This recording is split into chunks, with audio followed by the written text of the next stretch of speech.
Thank you po. Salamat po at syempre proud din po ako na ipakilala sa inyo. Ayun o. Okay. Ang aming director at siya rin po ang writer ng aming dula, si Mr. Paul Baliano.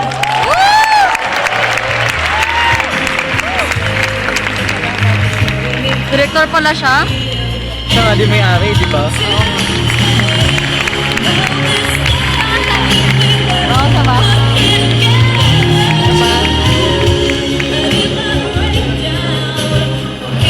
Ayun o. Ang dulang ito ay inihahandog ko sa aking grade 1 teacher, si Mrs. Cecilia Resonto. Ay, wow! Isinulat ko po ang kwentong ito hindi upang ako'y hangaan bilang isang manunulat. Isinulat ko po ito upang hangaan nyo ang aking guro.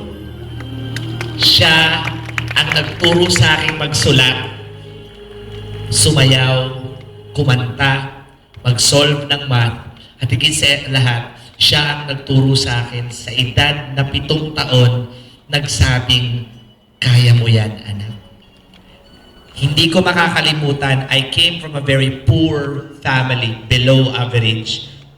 Nakatira kami sa isang bodega. Ang school namin ay sa Mabini Elementary School. Katapat iyon ng aming bahay. Tumatawid lang ako papunta ng aming eskwelahan na kami po ay mahirap lang at meron kaming labing isa po kaming magkakapatid. Pang-10 po ako. Wow. Kinakawawa ako. I was bullied by my classmate. Ang tawag sa akin ng mga classmate ko ay palito. Dahil ako ang pinakamaliit at payat sa klase. Tinatawag ako ng mga classmate kong palito. It just so happened that my real name is Paulito. Hindi ko alam kung pinaghandaan ng magulang ko yung tuksong aabutin ko. Pero ganun pa man, tinanggap ko na lang. Pero ang teacher ko nung grade 1 ang nagturo sa akin na pag sinuntok ka, suntukin mo rin. I am not saying na ituro nyo ito sa inyong mga estudyante, pero doon ipinaramdam sa akin ng aking guro na mahal niya ako. At dahil doon, sinabihan niya ako noon, alam mo Paulito, nakikita ko, paglaki mo, ikaw ang mag-aahon sa mga magulang mo sa kahirapan. Hindi ko ho yun alam kung anong ibig sabihin ng kayamanan dahil hindi ho kami mayaman. Basta ang alam ko, pinapatulog lang kami ng tatay ko sa karton, magkakatabi kami magkakapatid, at siya ang aming electric fan.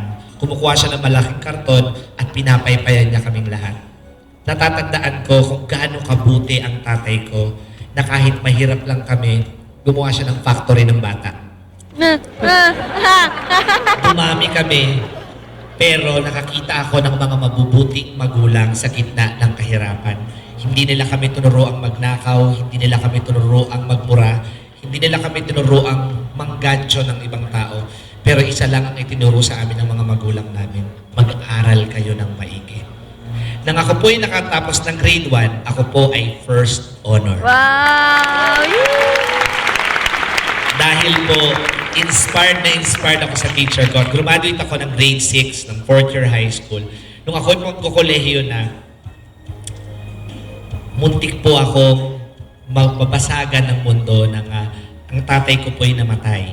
So namatay ang tatay ko at dahil doon, nasabihan ako ng mga kamag-anak ko na huwag ka nang mag-aral, magtrabaho ka na kasi wala na kayong pera. Inisip ko ang sinabi sa akin ni Ma'am Resonto nung ako'y bata pa.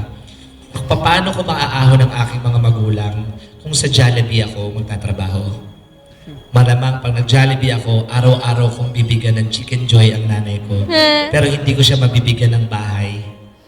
So, sabi ko, mag-aaral ako at nag-aral ako na nagtatrabaho at the same time. Wow. Sa awa ng Diyos, nakapagtapos ako ng kolehiyo nang wala sa aking nagpaaral. Nagtrabaho ako. Kaya walang pwedeng batang sumalubong sa akin na magsasabing ihihinto na ako sa pag-aaral sapagkat wala na kaming pera. Hindi ako naniniwalang pera o kahirapan ang nagpapahinto sa atin sa pag-aaral. Ito ay ang pananaw sa buhay. Ito ay ang paniniwalang kaya mo. Mga taga-Mapuwang walang pera, sa palagay mo, kaya mo? Kaya.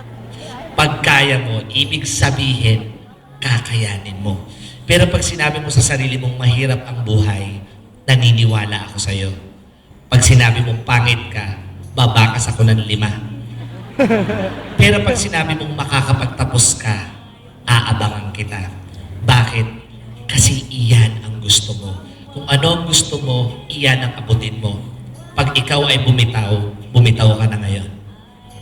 Kaya after po nun, at the age of 25, graduate po ako ng college. Isa po ako sa mga pinakamatandang estudyante na graduate, but I don't care. Yes. Ang pinakamahalaga sa akin, makapagtapos ako ng pag-aaral. At the age of 26, sa awa ng Diyos, ako po, 25, graduate po ako ng BS Occupational Therapy. At the age of 26, nagtayo po ako ng sarili kong kumpanya Wow. ng production. At ngayon po, ay nasa ika-10 taon na. Yeah! 36 na siya? Ang production pong napapanood nyo ay 10 taon na. Pero, hindi po nabago ang pananaw ko sa pagpapahalaga ng edukasyon. Isinulat po namin ang Angguro, hindi upang ipamahagi lang ito o ibenta ang show na ito, kundi sa isang paniniwalang kailangan ng mga estudyante natin ng inspirasyon. Kailangan natin muling galangin ang ating mga guro. Kailangan natin muling itaas ang antas ng edukasyon ng ating bansa. Ang mga susunod na henerasyon na guro ay kayo. Kayong mga nakaupo dyan, magiging guro kayo sa inyong kanya-kanyang mga larangan. Ngayon pa lamang po, tinatawagan namin din ang lahat ng guro na nandirito sa lugar na to. Patayuin po natin sila. Ayun na po! Tayo! Woo! Tayo! Woo! Teachers, please stand up. Wow! Wow! Teachers. Palakpakan natin ang mga nagagandahan at nagagwapuhan natin mga teachers. Sir! Woo! Ma'am, sa mga teachers na huwag mo muna umuupo. Sa mga teachers po na nandirito. Ma'am, we may never tell you this often, or I may never be your student. I was never once your student also. But I just want you to know that you have inspired thousands of children. Ayaw. And don't stop dreaming with us. Right? Thank you po, Mama Ay, po. Salamat. Mga taga-Mapua, huwag kayong papayag na lumabas ng lugar na ito na hindi nyo makita ang inyong teacher na nagdala sa inyo rito. At sabihin nyo, Ma'am, salamat, Sir, salamat. Mga taga-Mapua, may natutunan ba kayo ngayong araw na to? Meron! Pag-aaral na ba kayo ng maigi? Opo! Gusto nyo ba akong gayahin makapagtapos?